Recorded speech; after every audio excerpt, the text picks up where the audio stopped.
Jamais les pieds, ils traceront pourtant des frontières. Sans presque rien connaître des richesses qu'elle recèle, l'Afrique fascine. Et en premier lieu, le baron de Courcelles. C'est lui qui a convaincu Jules Ferry, le président du Conseil, de se lancer dans l'aventure coloniale. Face à lui, Sir Edward Mallet, dont le rôle a été décisif dans la conquête de l'Égypte par l'Angleterre 2 ans plus tôt, aux dépens de la France. Monsieur le représentant du Portugal veut bien prendre sa place. Sir Edward Mallet, pour le Royaume-Uni. Le Portugal et l'Angleterre s'étaient entendus pour prélever des taxes à l'embouchure du fleuve Congo, sans l'accord des autres puissances. Ce fut le prétexte saisi par l'Allemagne et la France pour organiser la conférence. Son Altesse Sérénissime, le prince de Bismarck, chancelier de l'Empire d'Allemagne. Les archives diplomatiques révèlent les transcriptions des paroles échangées dans un français parfait. Elles permettent de reconstituer les moments clés de la conférence.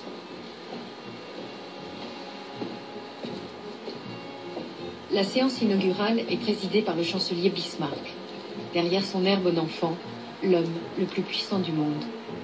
C'est lui le vainqueur de la guerre de 70 qui a amputé la France de l'Alsace et de la Lorraine. C'est lui qui a fondé l'Allemagne moderne.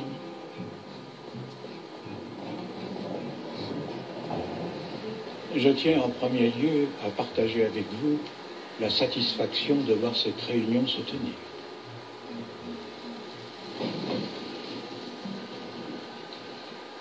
Tous nos gouvernants partagent le désir d'associer les indigènes d'Afrique à la civilisation, en ouvrant l'intérieur de ce continent au commerce et à l'instruction, et en préparant la suppression définitive de l'esclavage. L'intérêt dont nos nations témoignent ici offre une garantie de succès à nos travaux pour développer les relations commerciales avec l'Afrique et servir en même temps la cause de la paix et de l'humanité.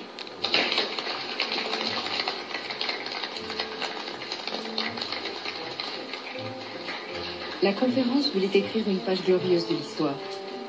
Elle en a écrit une des pages les plus sombres. Les diplomates apparaissent démunis face aux enjeux qu'ils affrontent. Preuve que la colonisation n'a pas été pensée.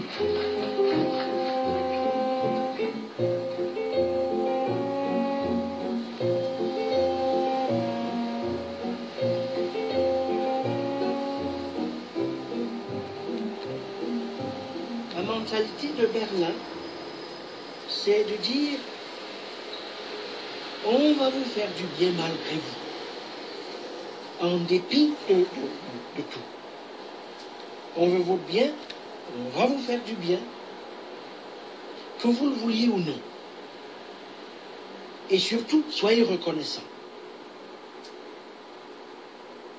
Alors vous imaginez la dose de bonne conscience qu'il y a dans le projet de Berlin. La ruée sur l'Afrique est une tentative par les grandes puissances européennes de s'emparer du maximum de territoire possible sur ce continent pour empêcher les autres pays européens d'en faire autant et les devancer. On espérait trouver de nouvelles matières premières et créer de nouveaux débouchés, mais ce n'était pas le plus important. Il s'agissait avant tout de garantir le contrôle de grands territoires à long terme pour le XXIe siècle. Les États-Unis étaient grands, la Russie était grande, et ensuite venaient les États européens qui voulaient eux aussi contrôler d'immenses territoires. Mais tout cela n'avait pas été suffisamment réfléchi. Conférence de Berlin, au fond, détermine un élément tout à fait neuf dans la conquête de l'Afrique par les Européens, c'est qu'elle ouvre la porte du cœur du continent au commerce européen et détermine un espace qui est accessible à tous. C'est la première fois que la totalité d'un continent de 30 millions de kilomètres carrés est découpée par les Européens, entre eux, sans même demander leur avis aux Africains.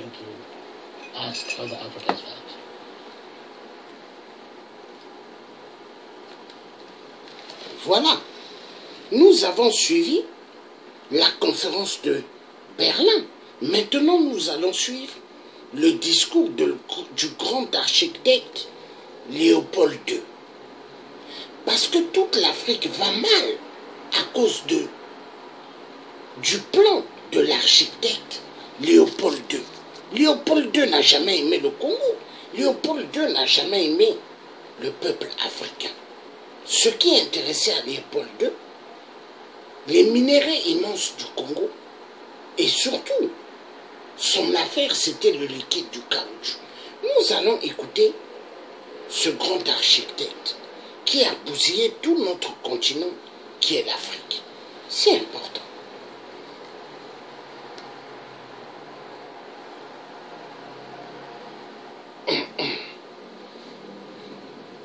Car Léopold II, il avait un discours génial, qu'il a donné aux missionnaires pour la destruction de l'Afrique. Mais Léopold II, un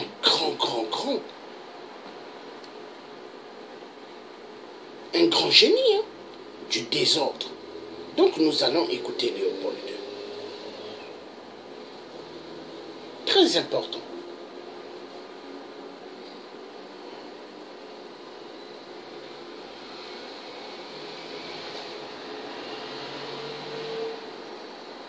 Au roi Léopold II, à l'arrivée des missionnaires au Congo belge, de voir des prêtres et pasteurs blancs dans cette patrie. Révérend père, pasteurs et chers compatriotes, soyez les bienvenus dans notre grande patrie du Congo belge. La tâche qui vous est confiée de remplir est très délicate et demande beaucoup de tact.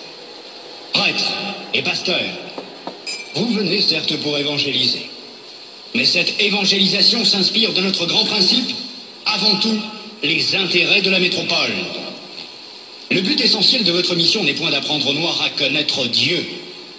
Ils le connaissent déjà depuis leurs ancêtres. Ils prient et se soumettent à Nzambi Mpunu, je sache, et aussi à Nzambi Mawezi. Ils savent que tuer, voler, coucher avec la femme d'autrui, calomnier, insulter, est mauvais.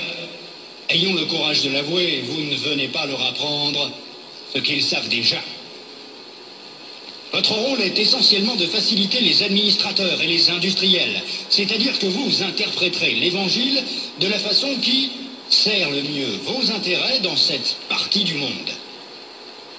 Pour ce faire, vous veillerez entre autres à désintéresser nos sauvages noirs des richesses dont regorge leur sous-sol, afin d'éviter qu'ils s'y intéressent ou qu'ils nous fassent une concurrence meurtrière, rêvant un jour à nous déloger de cette partie avant que nous ne nous enrichissions.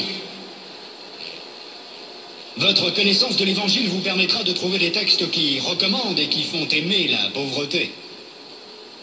Par exemple, « Heureux les pauvres, car le royaume des cieux leur appartient. » Il est plus difficile pour un riche d'entrer au ciel qu'à un chameau de passer par le trou d'une aiguille, etc. Vous ferez donc tout pour que les nègres aient peur de s'enrichir pour mieux mériter le ciel. Les soutenir petit à petit pour qu'ils ne se révoltent jamais un jour. Les industriels et les administratifs seront obligés de se conformer à ce que je vous recommanderai, à vous prêtres et pasteurs blancs, de temps en temps, pour vous faire craindre, de peur de courir à la violence, injurier, battre. Il ne faudra pas que les nègres ripostent ou se nourrissent de vengeance. Pour cela, vous leur renseignerez par tous les moyens et vous insisterez pour qu'ils suivent l'exemple de tous les saints qui ont tendu les joues, qui ont pardonné les offenses, qui ont reçu les crachats et les insultes sans tressaillir. Il faudra les décourager et les détacher de tout ce qui pourrait leur donner le courage de nous affronter. Je songe ici spécialement à leurs nombreuses fétiches de guerre qu'ils prétendent ne point abandonner. Votre action doit porter essentiellement sur les jeunes, afin qu'ils n'hésitent point de nous saluer. Quand le commandement du Père est en contradiction avec celui des missionnaires, qui sont les pères spirituels de leurs âmes, vous insisterez particulièrement sur la soumission et l'obéissance, même aveugle. Cette vertu se pratique mieux quand il y a absence de critique. Apprendre aux élèves à croire et non à raisonner. Ce sont là, chers prêtres, pasteurs et compatriotes, quelques-uns des principes que vous appliquerez sans faille. Vous en trouverez beaucoup d'autres dans les livres et textes qui vous seront remis à la fin de cette séance. Vous verrez donc ce que je recommanderai à vous, prêtres et pasteurs blancs. Évangélisez les Noirs jusqu'à la moelle des os, afin qu'ils ne se révoltent jamais contre les injustices que vous leur ferez subir. Faites-leur réciter chaque jour « Heureux ceux qui pleurent, car le royaume des cieux leur appartient ». Convertissez les Noirs au moyen des chicottes. Gardez leurs femmes à la mission pendant 9 mois, afin qu'elles travaillent pour vous. Courtisez-les s'il le faut, et exigez ensuite à ces convertis qu'ils offrent en signe de reconnaissance des bonnes viandes, poules, coqs et œufs, chaque fois que vous visitez leur village. Faites tout pour éviter que les Noirs ne deviennent riches. Pour ce faire, chantez-leur chaque jour qu'il est impossible à un homme riche d'entrer dans le royaume des cieux. Faites-leur payer une taxe chaque semaine à la messe de dimanche. Détournez cet argent prétendument destiné aux pauvres pour avoir des magasins importants là où vous êtes, paroisses, procures. Transformez vos missions ainsi en de gros centres commerciaux florissants et aidez légèrement les pauvres pour encourager d'autres blancs à investir régulièrement. Demandez aux Noirs de mourir de faim et vous autres vous mangerez 5 fois par jour. En plus, que vos ventres soient toujours pleins de bonnes choses et que vos bouches exhalent partout l'odeur des oignons. Instituez pour eux un système de confection qui fera de vous de bons détecteurs pour dénoncer tout Noir à une prise de conscience pour la revendication de l'indépendance nationale. Enseignez une doctrine que vous ne mettrez pas en pratique. Et peut-être s'ils vous demandent pourquoi vous comportez-vous contrairement à ce que vous prêchez, répondez-leur, vous les Noirs, suivez ce que nous disons et non ce que nous faisons. Et s'ils répliquent en disant qu'une foi sans œuvre est une foi morte, fâchez-vous en appliquant le fouet et répondez-leur, heureux ceux qui croient sans protester.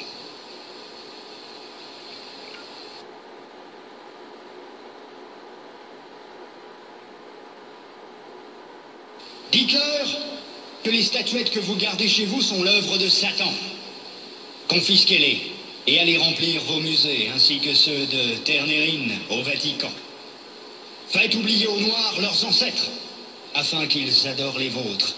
Ils ne les écouteront jamais, par exemple, les saintes, la Vierge Marie, Sainte Thérèse, Saint Martin. Faites-leur prier en les mettant à genoux comme punition. Et obligez-leur à réciter le chapelet 10 fois ou plus. Ne présentez jamais une chaise à un Noir qui vient vous voir. Ne l'invitez jamais. Donnez-lui tout au plus une cigarette. Ne l'invitez jamais à manger avec vous, même s'il égorge pour vous une poule ou un coq, chaque fois que vous arrivez chez lui. Bref, lorsque vous aurez accompli tout cela, notre pays, la Belgique, sera très riche, et c'est plus tard seulement, lorsque les Noirs auront compris que nous essayerons de les aider pour l'amour de Dieu, car on ne réveille pas un chat qui dort. Je vous en remercie vivement, le roi des Belges, Léopold II. Voilà. Nous avons écouté donc Léopold II. Maintenant, vous les agents de l'ANER, je veux vous faire écouter une grande personne. Une grande personne. Nous allons l'écouter. Il aimait beaucoup le Congo. Hein? Le Congo RDC. C'est important. Très très important.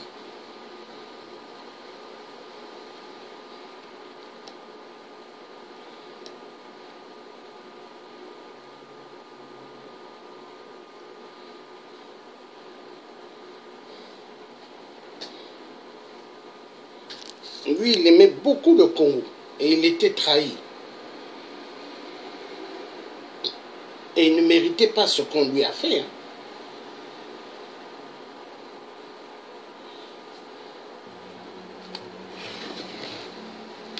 Combattants de l'indépendance, aujourd'hui victorieux, je vous salue au nom du gouvernement congolais.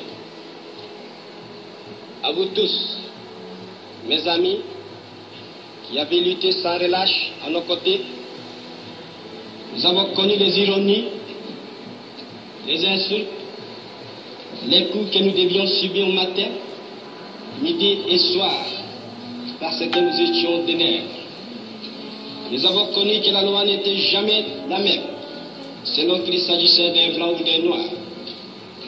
Qui oubliera les fusillades, les cachons furent brutalement jetés, ceux qui ne voulaient plus se soumettre au régime d'injustice, d'oppression et d'exploitation. Ça, c'est vraiment le moment de ce fameux discours du 30 juin 1960. Beaucoup de gens alors ont dit il a signé son arrêt de mort avec ce discours, puisque le gouvernement belge alors, qui ne voulait pas de lui, pas seulement à cause du discours du 30 juin, mais parce qu'il n'était pas déçu et que ça ne coïncidait pas avec l'espérance des Belges, ni avec celle des Américains, ni avec celle, enfin, d'un beaucoup de gens du monde des affaires. Bien longtemps à l'avance, j'ai souvent lutté contre l'injustice. J'ai été profondément éduqué dans la doctrine, pour ainsi dire, vraiment chrétienne. J'avais ce sentiment et mon père, ma mère m'ont toujours dit il ne faut pas être méchant, il faut être bon envers les gens, mais quand on vous a frappé, il ne faut pas répondre. Et alors je n'ai jamais compris dans ma vie pourquoi à l'école on nous enseignait qu'il faut être bon, il faut la charité chrétienne, il faut l'amitié entre les hommes. Comment on peut concilier l'instruction que les Européens nous donnaient à l'école, le principe des civilisations et des morales, avec les actes que ces Européens commettaient vis-à-vis des populations noires. Et c'est en faisant cette observation au jour le jour, à comparer les principes qu'on nous enseignait, les actes que ceux qui nous enseignaient commettaient. Et alors, je voyais chaque fois la contradiction. C'est alors que j'ai commencé à prendre de plus en plus conscience, n'est-ce pas, que... Alors, j'ai commencé, n'est-ce pas, à étudier les révolutions à travers l'humanité, très souvent la révolution française, les causes qui ont été à la base de cette révolution. Pourquoi ces gens se sont révoltés? Pourquoi ils ont lutté pour la liberté? Et j'ai compris que vraiment, à travers toutes les révolutions, il y a un élément profond. C'est la lutte contre l'injustice, contre l'oppression.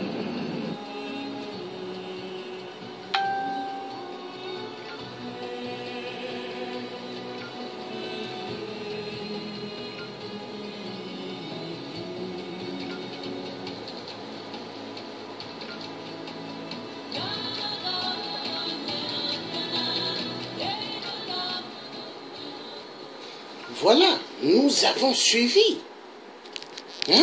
le grand Patrice Lumumba. Patrice Lumumba a été sacrifié. Patrice Lumumba était un homme qui aimait le Congo RDC et qui aimait toute l'Afrique. Patrice Lumumba, il avait une bonne vue pour une Afrique meilleure. Mais il était trahi par des cafards, trahi par des espèces comme vous, les agents de l'ANER. Vous avez trahi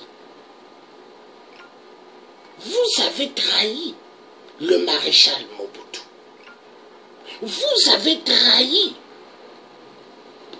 Laurent Désiré Kabila, le vrai président congolais qui était assassiné par son fils adoptif, le taximan rwandais Tutsi, Hippolyte Kanambe, alias voleur du nom de Kabila, qui fait éperdument mal au peuple congolais.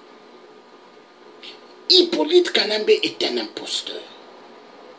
Toutes les oppositions du Congo RDC, personne n'a pointé de doigt en disant le Congo est occupé.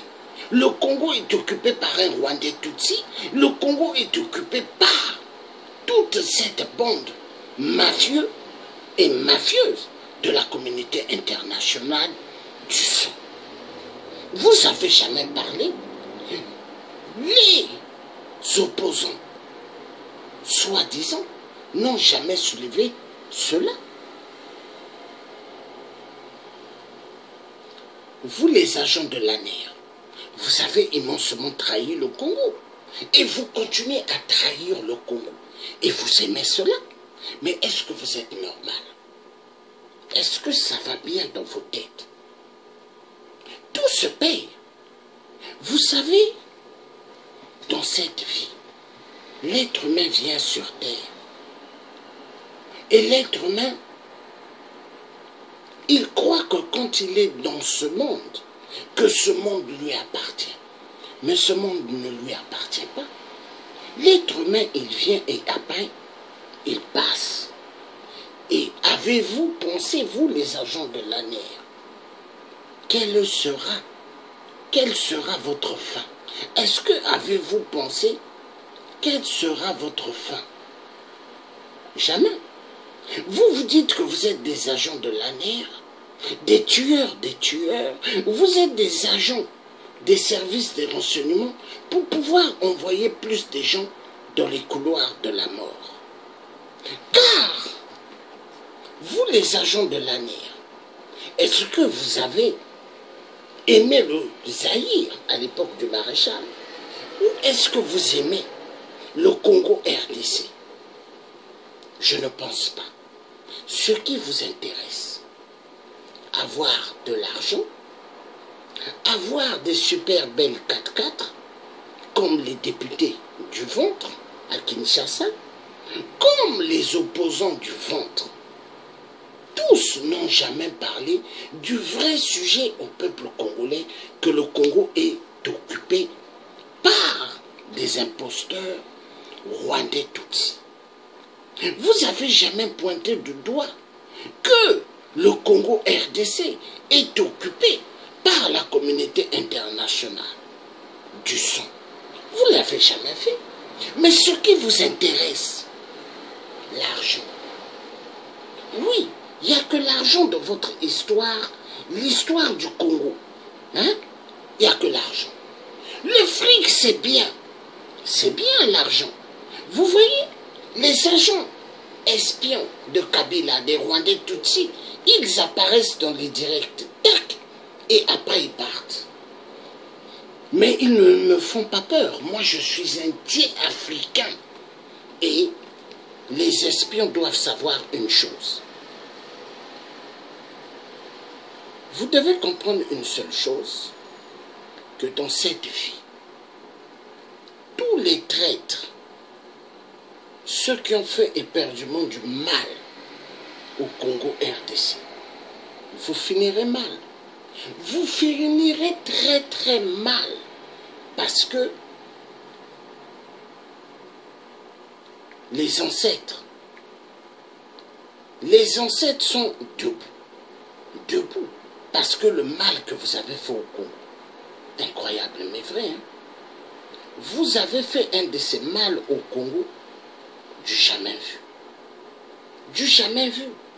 Parce que, au fait, vous, ce qui vous intéresse, ce n'est que l'argent. Envoyer les gens à la mort.